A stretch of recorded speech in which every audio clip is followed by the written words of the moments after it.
Did you know that even though there are tens of thousands of words in the English language, you really only need about 3,000 of them to say anything you need to say? I'm teaching 3,000 words in 3,000 days. Stick with me and you'll get a new word every day.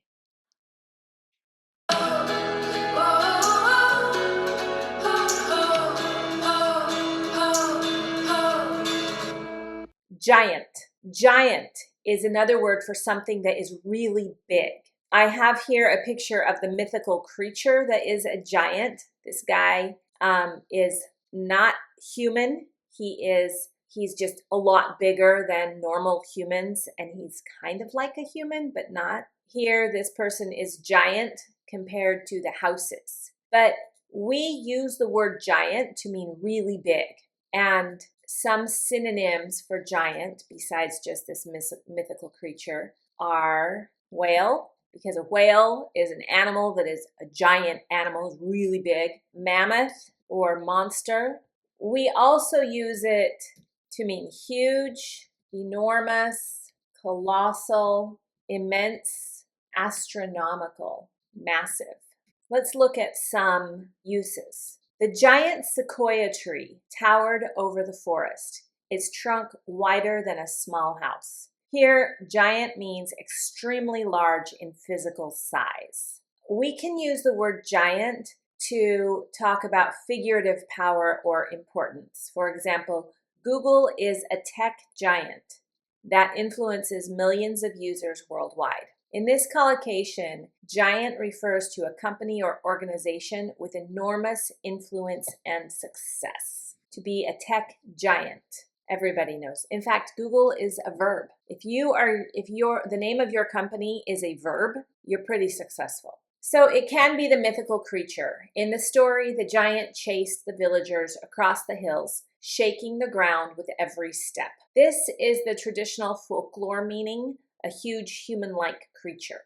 It can be exceptional ability or achievement. She is a giant in the field of medicine, having pioneered life-saving treatments for decades. Giant here is metaphorical. She's just a human being, but she is very successful. She's outstanding and has had a big impact. And we use the word giant as an exaggeration. Cleaning the house felt like battling a giant pile of boxes and dust. It was a giant job. It's just huge. Giant emphasizes the overwhelming size or difficulty. So if giant is really, really big, then the opposite would be something that's really small or just tiny. The noun is giant, and now we're only talking about the mythical creature. The verb, there's no verb. The adjective is giant, could also be gigantic. They both mean the same thing.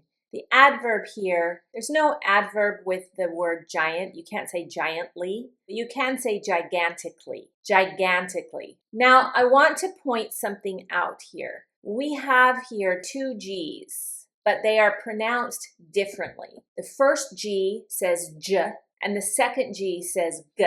Why? Why does it do that? These are one of the things that make English hard. Well, there is a Latin rule that English has adopted, where if a G, it works with C as well.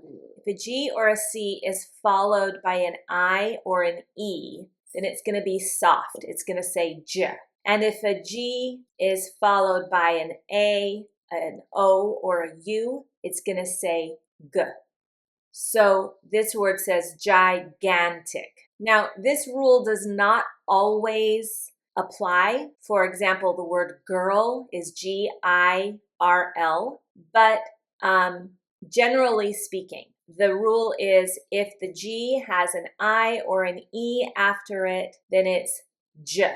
If the G has an A, an O, or a U after it, it's G.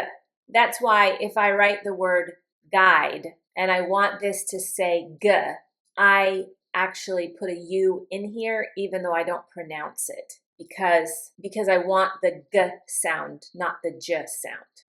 I really hope that you enjoyed this word. Use it 5 times today, write it down, commit it to memory, and I'll see you in the next lesson.